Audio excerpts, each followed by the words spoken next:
बुलेटिनच्या सुरुवातीलाच एक महत्त्वाची बातमी। आमदार पात्र अपात्र प्रकरणावर पुन्हा एकदा विधानसभा अध्यक्ष राहुल नार्वेकर यांच्या अध्यक्षतेखाली सुनावणीला सुरुवात झाली आहे। विधान भवनात सुनावणीला सुरुवात झाली असून सर्व याचिका एकत्र करा या ठाकरे गटाच्या मागणीवर विधानसभा अध्यक्ष राहुल नार्वेकर आज निर्णय देण्याची शक्यता आहे।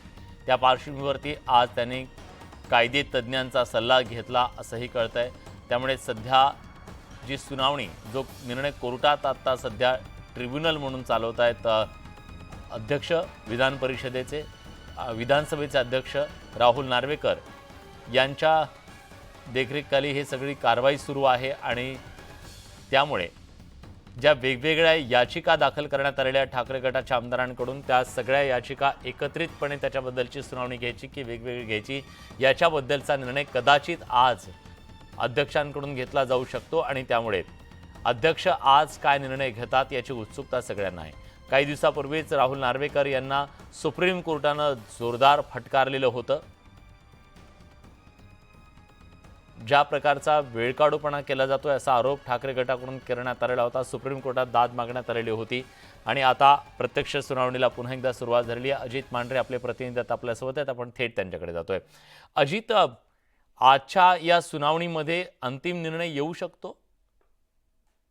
तिला शक्यता आहे, कारण का आतापर्यंत जेवढ्या सुनावणी झालेल्या आहेत याचबरोबरीनं सुप्रीम कोर्टाने ज्या पद्धतीनं गाईडलाईन्स दिल्या किंवा निर्देश दिले होते अध्यक्षांना या पार्श्वभूमीवरती आणि आतापर्यंत जेवढ्या सुनावणी झाल्या त्या सर्व सुनावणींमध्ये शिवसेनेकडून जी मागणी केली गेली होती आणि या सगळ्या मागणीनंतर ठाकरे गटाकडून एक महत्त्वाची मागणी केली गेली होती, ते म्हणजे सगळ्या याचिका ज्या आहेत त्या याचिका एकत्रित करून त्याच्यावरती एकत्रितपणे सुनावणी घेऊन लवकरात लवकर निकाल द्यावा अशा पद्धतीची मागणी ठाकरे गटाकडून करण्यात आली।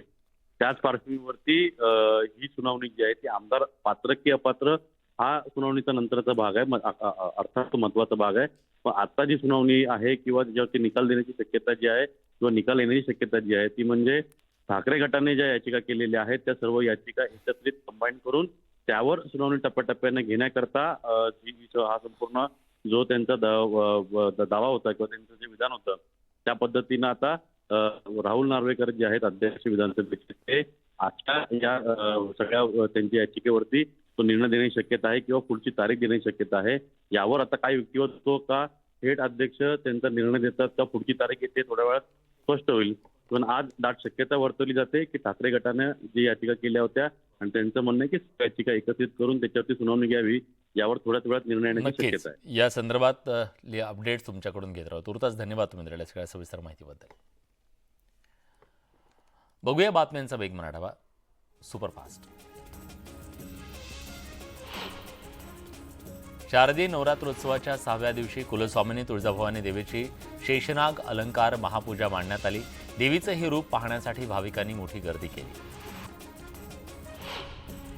सोलापुरात चित्रकार आणि विश्वविक्रमवीर विपुल मिरजकर आणि त्यांच्या टीमनं तांदळातून कोल्हापूरच्या महालक्ष्मीची प्रतिमा साकारली आहे।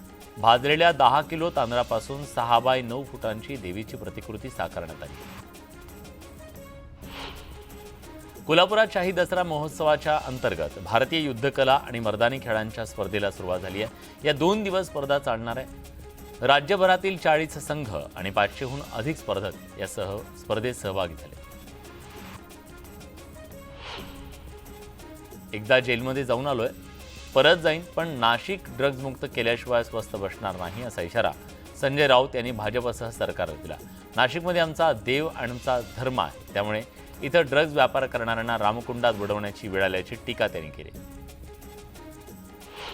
स्वतःचं नाव ठेवायचं झाकून आणि दुसऱ्याचं पाहायचं वाकून अशी राणेंची वृत्ती असल्याची टीका शिवसेनेच्या उद्धव बाळासाहेब ठाकरे गटाचे नेते शरद कोळींनी केली आहे। आम्ही काय करायचं आणि नाही करायचं याचा शहाणपणा कुणी आम्हाला शिकवू नये असा टोला त्यांनी लगावला।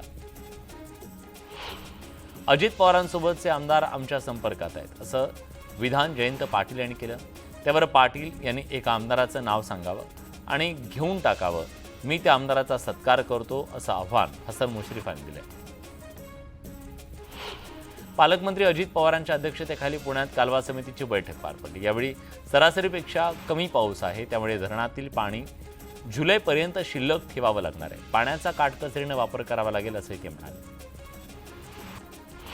उपमुख्यमंत्री देवेंद्र फडणवीस कंत्राटी भरतीसाठी मविया सरकारवर खापर फोडण्याचा प्रयत्न करत असल्याची टीका अनिल देशमुखांनी केली.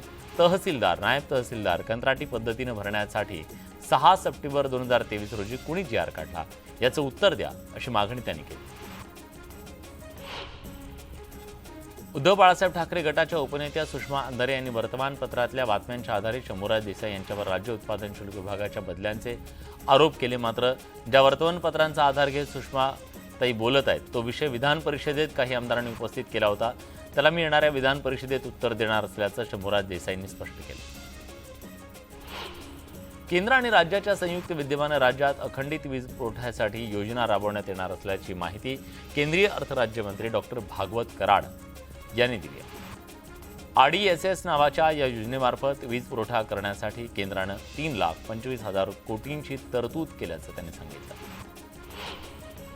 जालन्यात रावसाहेब दानवेंच्या कार्यक्रमात मराठा आंदोलक आणि पोलिसांमध्ये धक्काबुक्की झाल्याचा प्रकार घडला. मेरी माटी मेरा देश हा कार्यक्रम सुरू होताच मराठा आंदोलकांनी जोरदार घोषणाबाजी केली. आरक्षण मिळेपर्यंत एकही शासकीय कार्यक्रम होऊ देणार नाही असा इशारा देण्यात आला. ऑपरेशन अजयच्या माध्यमातून इस्रायलमधील भारतीय विद्यार्थ्यांना भारत सरकारनं सुखरूप मायदेशी आणले. बुलडाण्यातील अभिजित अग्रवाल हा विद्यार्थी ऑपरेशन अजय अंतर्गत भारतात परतला. घरी परतल्यानंतर त्यानं भारत सरकारचे आभार मानले. सरकारकडून मराठ्यांवर अन्याय सुरू आहे, मात्र मराठ्यांचं एकही बलिदान वाया जाऊ देणार नाही असं वक्तव्य मनोज जरांगे पाटील यांनी राजगुरुनगरमधल्या सभेत केलंय. जर वेळेत आरक्षण दिलं असतं तर आत्महत्या झाल्या नसत्या. जो संघर्ष आमच्या वाट्याला आलाय तो आमच्या लेकरांच्या वाट्याला नको असं देखील जरांगे पाटील म्हणाले. राज्यातील कंत्राटी भरतीचे जी.आर. रद्द करणार असल्याची घोषणा उपमुख्यमंत्री देवेंद्र फडणवीस यांनी पत्रकार परिषदेत केली आहे. कंत्राटी भरतीची सुरुवात काँग्रेसने केली. ठाकरेंनी त्या जी.आर.ला मान्यता दिली. त्यामुळे मवियाचं कंत्राटी भरतीचं पाप आम्ही आमच्या माथी घेणार नाही असं फडणवीस म्हणाले.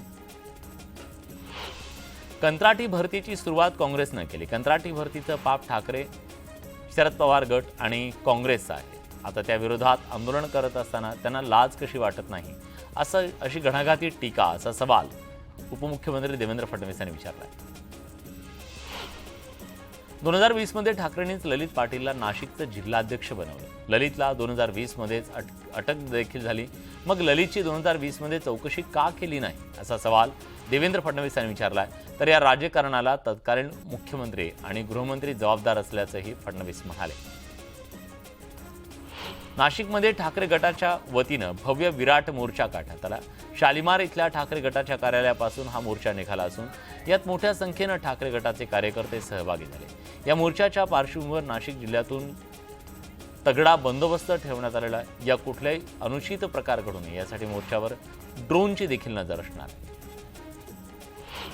संजय राऊतांनी ड्रग्ज प्रकरणात नाशिकमधल्या सत्ताधारी आमदारांसह उपमुख्यमंत्री देवेंद्र फडणवीस यांच्यावरती गंभीर आरोप केलेत. या आरोपानंतर भाजप आमदार देवयानी फरांदे यांनी राऊतांवर निशाणा साधलाय. संजय राऊत ड्रग्ज घेऊन बोलतात का, त्यांची नार्को टेस्ट करा अशी मागणी फरांदे यांनी केली. ड्रग्ज नाईट लाईफ म्हणजे आदित्य ठाकरे आहे. ड्रग्ज प्रकरणाची चौकशी मातोश्रीपासून करा अशी मागणी भाजप नेते नितेश राणेंनी केली आहे.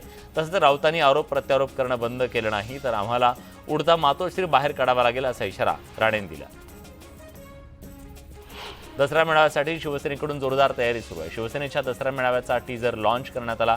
शिवसेनेचे एक तत्व, साहेबांचं हिंदुत्व, साहेबांचं शिष्यत्व. शिवसेनेचा दसरा मेळावा चलो आझाद मैदान असं आवाहन टीजरमधून करण्यात आलं. जालन्यात केंद्रीय मंत्री रावसाहेब दानवेंच्या कार्यक्रमात पोलीस आणि मराठा आंदोलकांमध्ये धक्काबुक्की झाली. आरक्षण मिळेपर्यंत शासकीय कार्यक्रम होऊ देणार नाही असा आक्रमक पवित्रा आंदोलकांनी घेतला. मराठा आरक्षणाच्या मागणीकडे लक्ष वेधण्यासाठी परभणीच्या पाथरी तालुक्यातील चाटी पिंपळगाव मध्ये अनोखं आंदोलन करण्यात आलं. माझी निवडणूक मी मतदार, मराठा आरक्षणासाठी घरोघरी उमेदवार ही घोषणा देत पोटनिवडणुकीच्या एका जागेसाठी तब्बल 80हून अधिक जणांनी उमेदवारी अर्ज दाखल केले. त्यामुळे प्रशासनाच्या अडचणी वाढणार आहेत. मराठा आरक्षणाच्या मागणीसाठी मुंबईत आत्महत्या केलेल्या सुनील कावळे यांच्यावर संभाजीनगर इथं अंत्यसंस्कार करण्यात आले. यावेळी मोठ्या संख्येनं मराठा बांधव हजर होते. साश्रुनयनांनी कावळे यांना अखेरचा निरोप देण्यात आला. सुनील कावळे यांच्यावर अंत्यसंस्कार होत असलेल्या ठिकाणी भाजपचे नेते हरिभाऊ बागडे हे मराठा बांधवांच्या रोषाचा त्यांना सामना करावा लागला. काही संतप्त मराठा बांधवांनी राजकारण्यांविरोधात घोषणाबाजी केली. यानंतर बागडेंनी परिसरातून काढता पाय घेतला. सरकारनं 4,000 तरुणांना आरक्षण देऊन नोकरी सुद्धा दिली आहे. त्यामुळे आरक्षण दिल्यानंतरही सरकारला दुश्मनांच्या भूमिकेत पाहू नका असं वक्तव्य मंत्री चंद्रकांत पाटील यांनी केले. तर अभ्यासकांनी सुद्धा काही इनपुट देऊन सरकारला मदत केली पाहिजे असंही चंद्रकांत पाटील म्हणाले. एक छोटासा ब्रेक, लगेच परत येतो. कुठे जाऊ नका, पहा फक्त न्यूज 18 लोकमत.